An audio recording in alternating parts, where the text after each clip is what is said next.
BHU 2010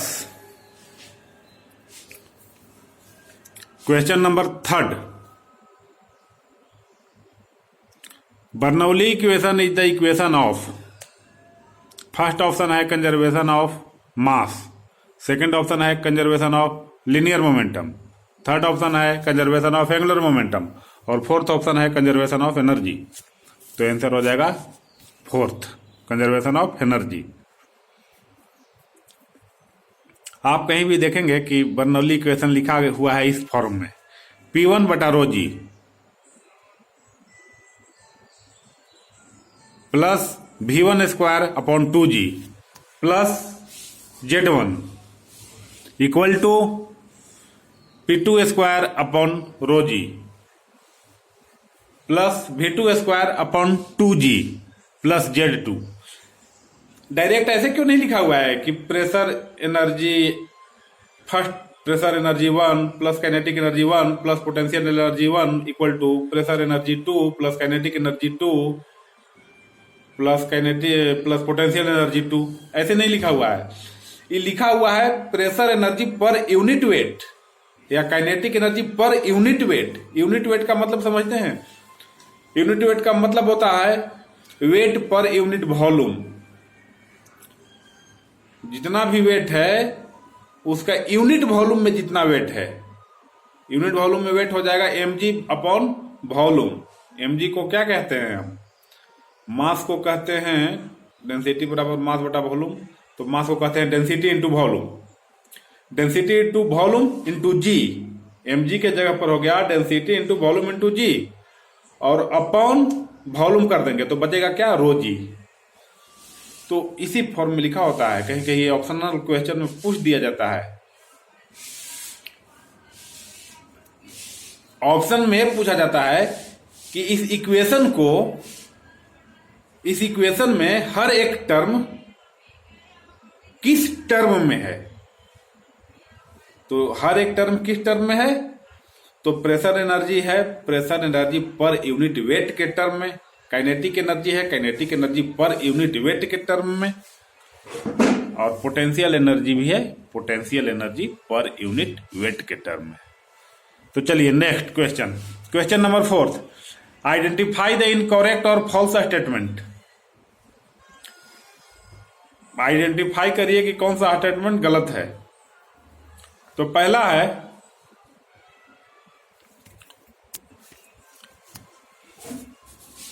नहीं, statement क्या है? स्टेटमेंट है द लेंथ,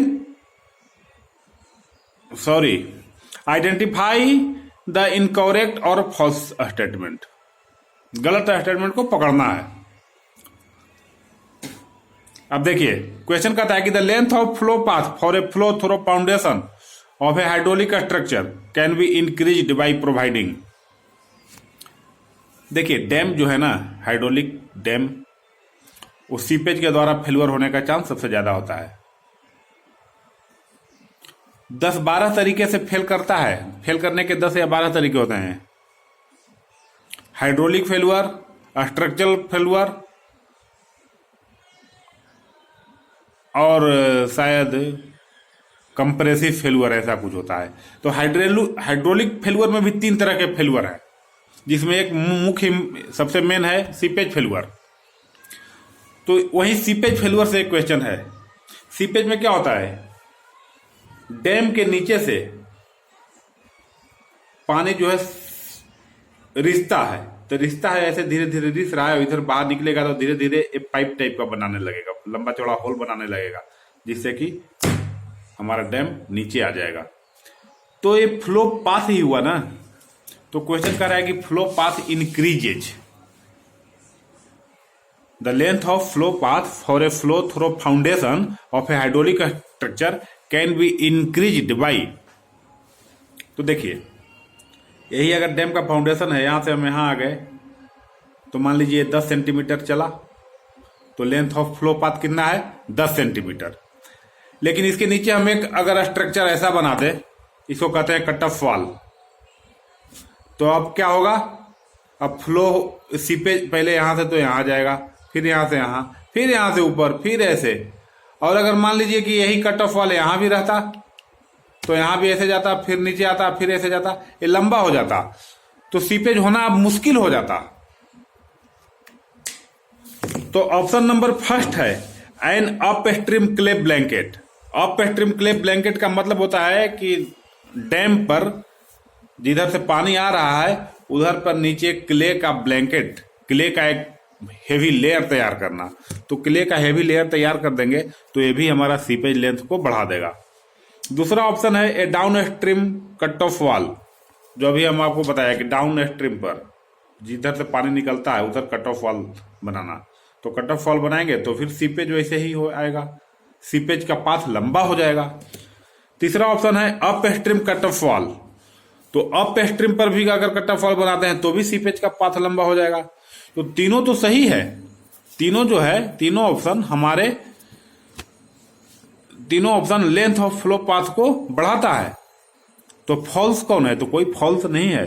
तो ऑप्शन नंबर हो जाएगा 4, कोई फॉल्स नहीं है। ये तीनों, ये जो ऑप्शन तीनों है ना, तीनों ऑप्शन फ्लो पाथ को बढ़ाने के लिए ही है, सीपेज के फ्लो पाथ को। नेक्स्ट क्वेश्चन नंबर 5 कहता है कि एक भी नोच है। भी नोच ऐसे होता है, ठीक है ना, ऐसे। तो इसमें पानी की गहराई कितनी है? तो पानी की गहराई ऐसे हम स्टिक डुबा करके मेजर कर लेंगे। मान लीजिए पानी की गहराई आ गई इतनी, इतनी, यह है 75 सेंटीमीटर, ठीक है। और इसको मेजर करने में, इस 75 सेंटीमीटर को हो सकता है नापने में हमसे गलती हो जाए, तो नापने में गलती हुआ है 0.15 सेंटीमीटर का, ठीक है। तो कहता है कि अगर हेड ही नापने में हम गलत कर दिए, हेड को मेजर करने में ही हमसे गलती हो गई, अब इसी हेड को हम फार्मूला में रखेंगे और डिस्चार्ज निकालेंगे, तो जो चीज निकालेंगे वो तो ऑटोमेटिक गलत आएगा।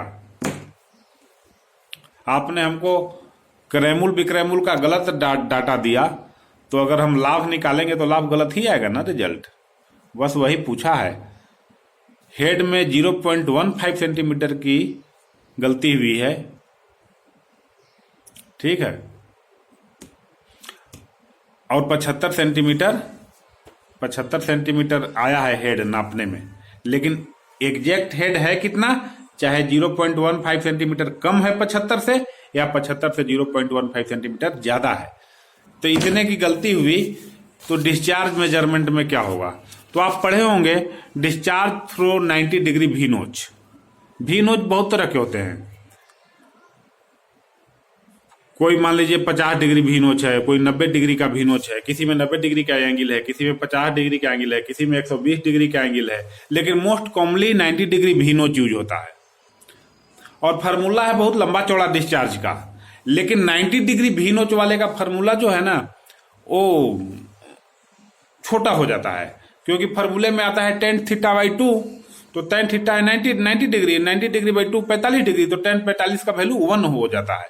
तो आप सीधा सीधा इतना याद रखिए कि डिस्चार्ज बराबर होता है 0.0138 इंटू h⁵ भैया यहां h⁵ आया, 5/2 का मतलब क्या है? 2.5, 2.5। हम बचपन में भी पढ़े हैं कि अगर नीचे कोई चीज जो बहुत छोटा हो, बहुत छोटा, ठीक है, तो उस पर जो पावर है ना, अगर कोई चीज बहुत छोटा है और उस पर पावर जितना है उसका कैलकुलेशन करना है, तो सीधा पावर को हम मल्टीप्लाई कर देते हैं, उतना गुने उतना गुने उतना बार गुना नहीं करते, सीधा पावर को मल्टीप्लाई करते हैं।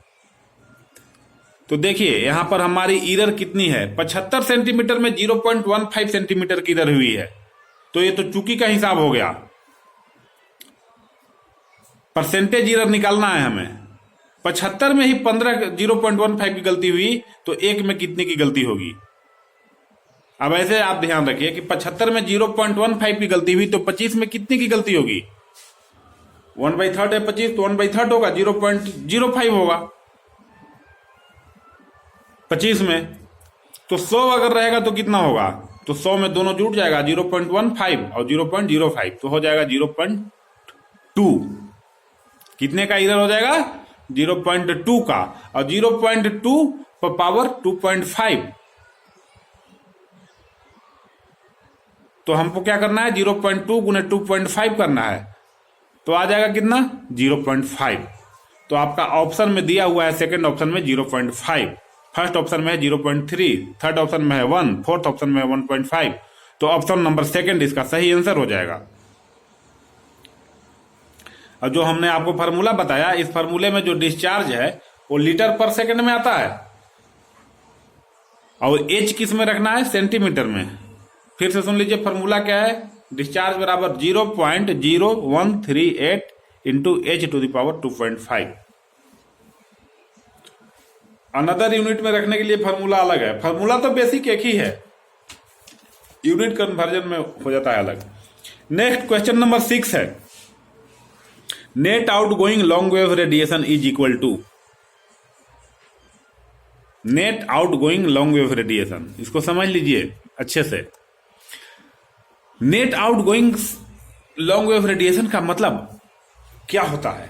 पहला ऑप्शन है short wave radiation reflected from ground surface, दूसरा है difference between radiation from ground surface upward and downward long wave radiation, third है radiation because of temperature of earth surface, और फोर्थ है नन।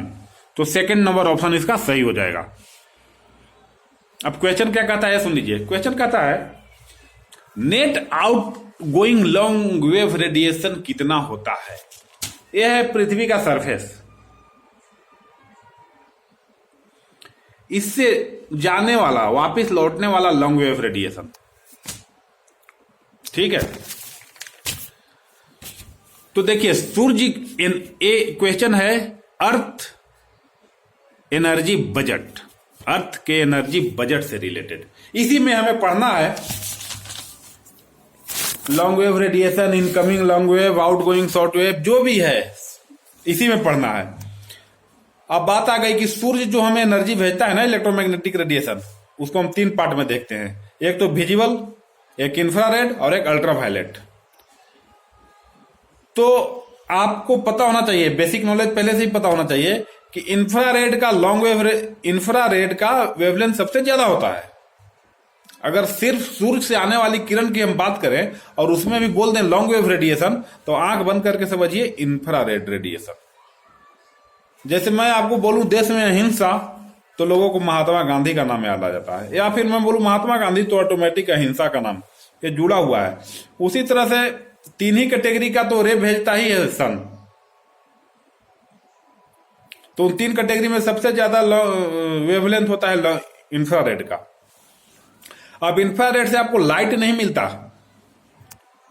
विजिबल रे से light मिलता है, और हीट भी विजिबल रे से मिलता है, और अल्ट्रावायलेट से।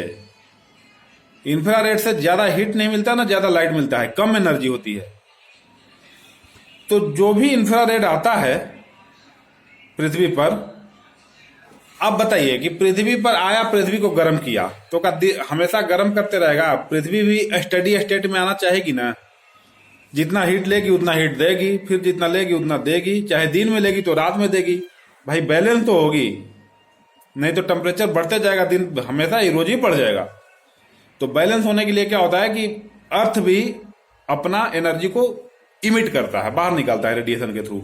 जो अर्थ निकालता है ना जितना एनर्जी बाहर, वो सारा का सारा एनर्जी, सारे के सारे एनर्जी का लगभग 99% इंफ्रारेड होता है जो अर्थ बाहर देता है। लेकिन सन जो देता है ना उसमें सारा इंफ्रारेड नहीं होता है, 50% से 55% इंफ्रारेड, और लगभग 40 से 45 मान के चलिए विजिबल, और 5% अल्ट्रावायलेट। तो सन जो बाहर निकालता है, सॉरी अर्थ जो बाहर निकालता है, वो टोटल लॉन्ग वेव रेडिएशन निकालता है, ठीक है। तो कहता है net outgoing long wave, अरे सन अर्थ ना बाहर निकाल रहा है, अर्थ ऊपर की ओर निकाल रहा है, तो नेट आउट गोइंग क्या है? तो ये तो टोटल जो बाहर की ओर निकाल रहा है, और कुछ सन भी तो देता है नीचे अर्थ की ओर, तो हाँ देता है इंफ्रारेड के रूप में। तो नेट आउट गोइंग यही हो जाएगा कि net outgoing long wave radiation from the earth minus incoming long wave radiation from the sun. आने वाला कम है। अब याद रखिए, जो सन से आता है वो ज्यादा है कि जो अर्थ देती है ऊपर वो ज्यादा है। केवल लॉन्ग वेव की बात करें तो अर्थ जो देती है ना वो ज्यादा है, क्योंकि जो शॉर्ट वेव रेडिएशन जो सन से आता है और पृथ्वी को गर्म कर देता है, और गर्म होने के बाद पृथ्वी उस शॉर्ट वेव रेडिएशन के बदले लॉन्ग वेव देने लगती है ऊपर की ओर। तो पृथ्वी से जाने वाला लॉन्ग वेव रेडिएशन ज्यादा है बजाय कि सन के द्वारा पृथ्वी पर आने वाले लॉन्ग वेव रेडिएशन से। तो आने वाला लॉन्ग वेव कम है, जाने वाला लॉन्ग वेव ज्यादा है, तो दोनों का डिफरेंस। इसीलिए आंसर हो जाएगा difference between radiation from the ground surface. Difference between radiation from ground surface, जो ग्राउंड सरफेस से जा रहा है, and the downward long wave radiation. तो डाउनवर्ड किसके द्वारा आएगा? वो तो सन के द्वारा, और जो बाहर जा रहा है आउट गोइंग वो अर्थ के द्वारा। तो ऑप्शन नंबर सेकंड सही हो जाएगा। क्वेश्चन नंबर 7 है, sky radiation is defined as. Sky radiation किसको कहते हैं? तो इसका ऑप्शन नंबर सेकंड हो जाएगा सही, downward scattered and reflected component of thermal radiation. Sky radiation कहते ही इसको है, जो ऊपर से सन के द्वारा जो रे आता है वो एटमॉस्फेयर में धूल कण की वजह से, धूल कण के पार्टिकल में पड़ता है तो स्कैटर्ड हो जाता है। वहां से कुछ बाहर जाता है, कुछ इधर आता है, कुछ ऊपर चला जाता है, कुछ नीचे आ जाता है। तो उसी को स्काई रेडिएशन कहते हैं। आकाश में रेडिएशन, वही वाला रेडिएशन फैलता है। तो ऑप्शन नंबर सेकंड इसमें सही होगा। बाकी ऑप्शन है, ऑप्शन नंबर फर्स्ट है total direct solar radiation on the earth surface. तो टोटल जितना सन दे रहा है अर्थ को, इसको थोड़ी ना हम स्काई बोलेंगे। क्वेश्चन नंबर थर्ड है total reflected radiation from the earth surface. तो टोटल रिफ्लेक्टेड को एल्बिडो कहते हैं, याद रखिए, स्काई नहीं कहते। ऑप्शन नंबर फोर्थ है night time radiation coming from the extra terrestrial body. Night time, sky को नाइट टाइम से क्या लेना देना है भाई? तो ये गलत है। चलिए क्वेश्चन नंबर 8 कहता है the basic assumption of unit hydrograph theory. Unit hydrograph का थ्योरी का बेसिक एजम्पशन क्या है?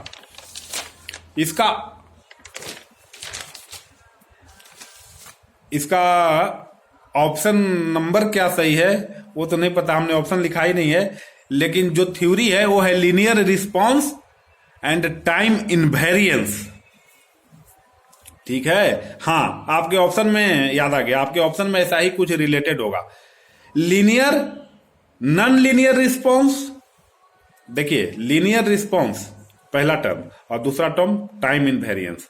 अब लीनियर रिस्पॉन्स को ही बदल के नॉन लीनियर कर देगा, टाइम इनवेरियंस को बदल के टाइम वेरियंस कर देगा, कुछ इसी तरह से उल्टा पलटा 4 ऑप्शन देगा। तो हाइड्रोग्राफ थ्योरी का बेसिक एजम्पशन क्या है? वो है लीनियर रिस्पॉन्स। याद रख लीजिए, linear response and time invariance, INVIRNC। अब इसका मतलब क्या है यह समझ लीजिए। Most of the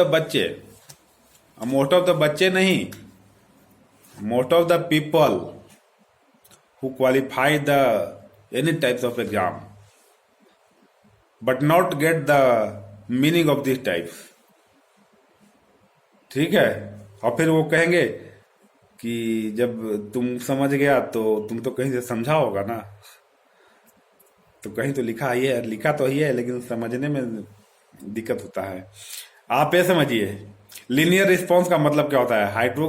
hydrograph theory जब दिया, शायद शेरमैन ने दिया था, तो उसने कहा कि अगर 1 सेंटीमीटर बारिश होता है, 1 सेंटीमीटर गहरा अगर बारिश होता है,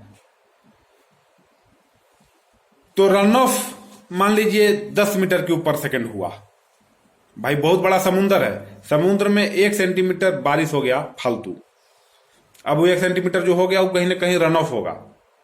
या किसी भी नदी में हुआ 1 सेंटीमीटर बारिश, अब नदी का लेवल बिल्कुल भरा हुआ है, उसके बाद 1 सेंटीमीटर हुआ, एक्सेस हुआ 1 सेंटीमीटर, न इन्फिल्ट्रेट हो सकता है, न स्टोर हो सकता है, मतलब बहेगा। तो 1 सेंटीमीटर पूरे नदी में पानी गिरा, वो पानी जाएगा कहां? वो पानी जाएगा रन ऑफ के द्वारा बाहर। तो 1 सेंटीमीटर बारिश हुआ, 1 सेंटीमीटर बारिश हुआ अगर, अब मान लीजिए रन ऑफ जो हो रहा है वो हो रहा है 10 मीटर क्यूब पर सेकंड के हिसाब से, और हुआ कितने देर तक? आधे घंटे तक। ठीक है। अगले किसी दिन 2 सेंटीमीटर बारिश हुआ, फिर किसी बाद में 2 सेंटीमीटर बारिश हुआ, तो 2 सेंटीमीटर बारिश हुआ तो रन ऑफ कितना होगा? तो रन ऑफ उस दिन जो हो रहा था ना 1 सेंटीमीटर की वजह से रन ऑफ अगर मान लीजिए 10 मीटर क्यूब पर सेकंड हो रहा था, तो 2 सेंटीमीटर बारिश की वजह से रन ऑफ 20 हो जाएगा, सीधा 2 गुना होगा। अगर बारिश 2 गुना हुआ तो रन ऑफ भी 2 गुना होगा। इसीलिए इसको कहते हैं लीनियर रिस्पॉन्स, लीनियर रिलेशनशिप है। अगर रेनफॉल बढ़ा तो रन ऑफ बढ़ेगा, जिस हिसाब से बढ़ाएगा, 2 गुना बढ़ा तो भी 2 गुना बढ़ेगा। इसी को कहते हैं लीनियर रिस्पॉन्स। और टाइम इनवेरिएंस मतलब टाइम से कोई मतलब नहीं है।